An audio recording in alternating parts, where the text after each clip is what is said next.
पंजाब के मुख्तलिफ इलाके धुंध में गुम, हद्दे निगाह इंतहाई कम होने पर मोटरवेज के मुख्तलिफ सेक्शंस बंद कर दिए गए। M2 पर लाहौर से कोर्ट मोमिन तक ट्रैफिक की रवानी मुअत्तल। M3 पर लाहौर से समुंदरी तक गाड़ियों का दाखिला ममनू। मोटरवे M4 पर पिंडी भटिया से फैसलाबाद तक नो एंट्री का बोर्ड लग गया। लाहौर से आलकोट मोटरवे M11 भी धुंध के बायस बंद। दूसरी जानिब कोयटा, कोहलू समेत बलोचिस्तान के बेशतर शहरों में बारिश। गवादर और जीवनी में मूसलाधार बारिश से नशेबी इलाके ज़ेर-ए-आब। रावलपिंडी इस्लामाबाद में भी बारिश से खुश्क सर्दी का खात्मा। लाहौर के मुख्तलिफ इलाकों में भी बूंदाबांदी। बानी पीटीआई और बुशरा बीबी तोशाखाना 2 केस में मुजरिम करार। दोनों को मजमूई तौर पर 17 साल कैद की सजा। दफा 409 के तहत 10 साल कैद की सजा सुनाई गई। दफा 47, 2 और 5 के तहत 7 साल कैद की सजा सुनाई गई। 1,64,25,650 रुपए फीकस जुर्माना भी आयद। जुर्माने की अदम अदायगी पर 6 माह मजीद कैद की सजा होगी। स्पेशल जज सेंट्रल शाहरुख अर्जमंद ने अडियाला जेल में बानी पीटीआई और बुशरा बीबी की मौजूदगी में केस का फैसला सुनाया। बानी और बुशरा बीबी के वकला में से कोई भी अदालत में ना पहुंचा। तोशाखाना 2 केस 1 साल से जायद चला। अडियाला जेल में 80 से जायद समातें हुई। 18 गवाहान के बयानात कलम बंद करके उन पर जिराह मुकम्मल की गई।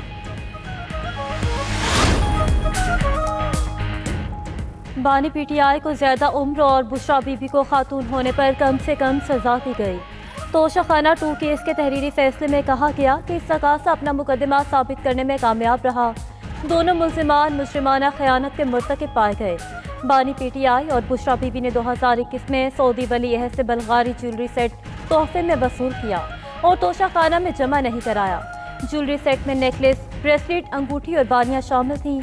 FIA के रिकॉर्ड के मुताबिक ज्वेलरी सेट की कुल मालियत 7.5 करोड़ से ज़ायद थी। मुल्जिमान ने निजी फर्म से बल्गारी सेट की कीमत सिर्फ 59 लाख रुपए लगवाई। अंडर वैल्यू तखमीना हासिल करने के लिए असर रसूख इस्तेमाल किया गया।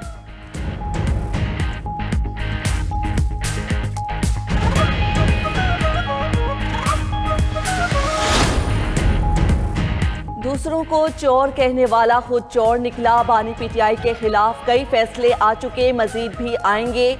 बानी की किसी दूसरी जेल मुंतकली ज़ेर गौर नहीं। अगर सिर्फ मुलाकात की जाए तो हमें कोई मसला नहीं, मगर ये चाहते हैं फसाद और अफरा तफरी हो जिसकी कानून इजाज़त नहीं देता। मुशीर वज़ीर आज़म राना सनाउल्लाह की गुफ्तगू। वज़ीर इत्तिलात अता तारर ने कहा कि पीटीआई को अवाम से मुआफ़ी मांगना होगी। मुआफ़ी मांगने तक किसी किस्म के कोई मुज़ाकरात नहीं होंगे। बाहर बैठे लोगों को डिस ऑन करना होगा, फिर कोई मुज़ाकरात का चांस हो सकता है। वज़ीर मुमलिकत तलाल चौधरी की अदालतों से 9 मई समेत सारे केसेस के फैसले जल्द करने की दरख्वास्त।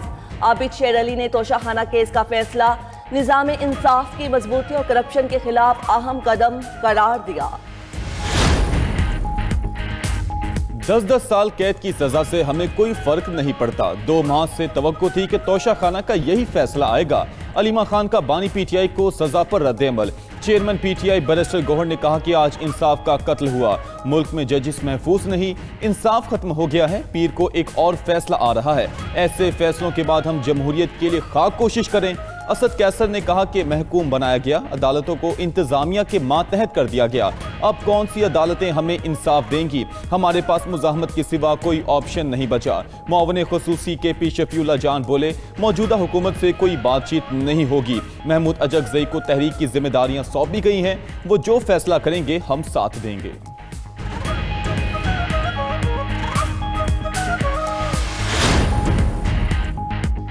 सियासी लोगों के खिलाफ गलत रिवायात कायम की जा रही हैं जो जमहूरियत के लिए खतरनाक हैं। वज़ीर आला KP सुहेल आफरीदी का बानी पीटीआई के फैसले पर रद्द-ए-अमल। बोले, हमारी अदालतें फैसले तो कर रही हैं मगर इंसाफ नहीं मिल रहा। हुकूमत में बैठे लोग अगर समझते हैं कि वो कल को महफूज रहेंगे, ये उनकी गलत फहमी है। सियासी जमातों को किसी का आलाकार नहीं बनना चाहिए।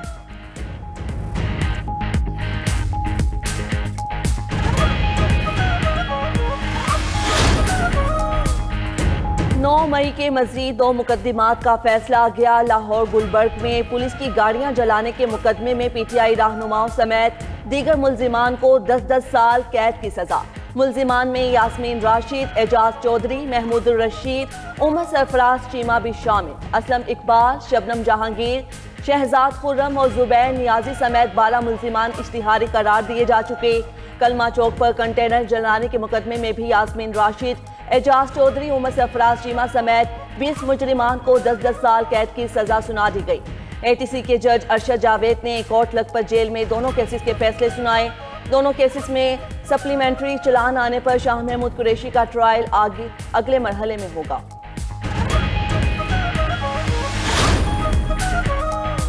वज़ीर आज़म शहबाज शरीफ की गैर कानूनी और मशकूक सफरी दस्तावेजात हवालों के खिलाफ कार्रवाई जारी रखने की हिदायत। शहबाज शरीफ का इंसानी स्मगलिंग के खात्मे की काविशों पर इजहार इत्मीनान। आला सतह इजलास में वज़ीर दाखिला मोहसिन नकवी और मुतल्लिका इदारों की कारकर्दगी को सराहा। कहा, मुसाफिरों की ऑफलोडिंग की शिकायत पर वज़ीर दाखिला ने खुद एयरपोर्ट्स पर जाकर सूरत हाल का जायजा लिया, जो काबिल तहसीन है।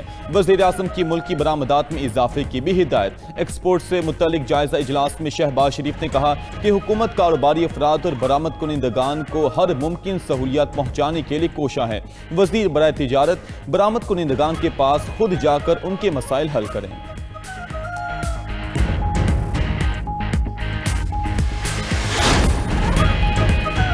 खिते के अमन का दुश्मन इसराइल एक बार फिर ईरान पर हमले का मंसूबा बनाने लगा। अमरीकी मीडिया के मुताबिक इसराइल को ईरान के मिसाइल और जोहरी प्रोग्राम पर तशवीश है। नेतन्याहू रवां माह सदर ट्रंप से मुमकिना मुलाकात में ईरान पर मुश्तरका फौजी हमले की तजवीज़ देंगे। इसराइली हुकाम को खदशा है कि ईरान का मिसाइल प्रोग्राम इसराइल और अमरीकी मफादात के लिए संगीन खतरा बन सकता है।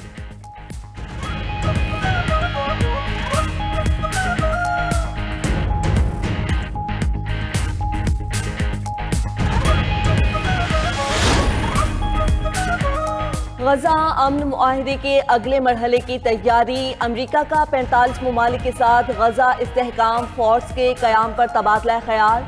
खबर एजेंसी के मुताबिक गजा जंगबंदी की निगरानी के लिए फौजी, माली या लॉजिस्टिक मदद से मुतल्लिक बातचीत हुई। दोहा में होने वाले इजलास में इसराइल को मदऊ नहीं किया गया। अगली मीटिंग जनवरी में होगी।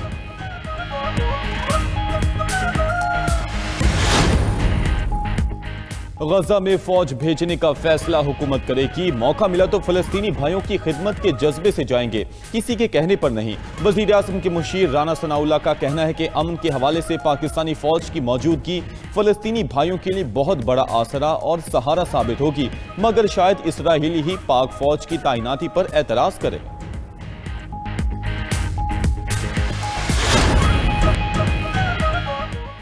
बांग्लादेश के नौजवान इनकिलाबी रहनुमा उस्मान हादी ढाका यूनिवर्सिटी में सुपुर्द खाक। नमाज जनाजा पार्लियामेंट के बाहर अदा की गई। उबूरी वजीर आज़म मोहम्मद यूनुस समेत लाखों अफराद शरीक हुए। उस्मान हादी की तदफीन के बाद नौजवानों के मुजाहरे, मुश्तइल अफराद का बांग्लादेशी पार्लियामेंट के बाहर एहतिजाज, शदीद नारेबाजी की। हुकूमत को कातिलों की गिरफ्तारी के लिए 24 घंटे की डेडलाइन दे दी। बांग्लादेशी हुकाम के मुताबिक उस्मान हादी को कत्ल करने वाला मरकजी मुल्जिम भारत फरार हो चुका। केस में गिरफ्तार 3 मुल्जिमान का 4 रोज़ा रिमांड मंजूर। मरकजी मुल्जिम फैसल की अहलिया, दोस्त और बहनोई शामिल।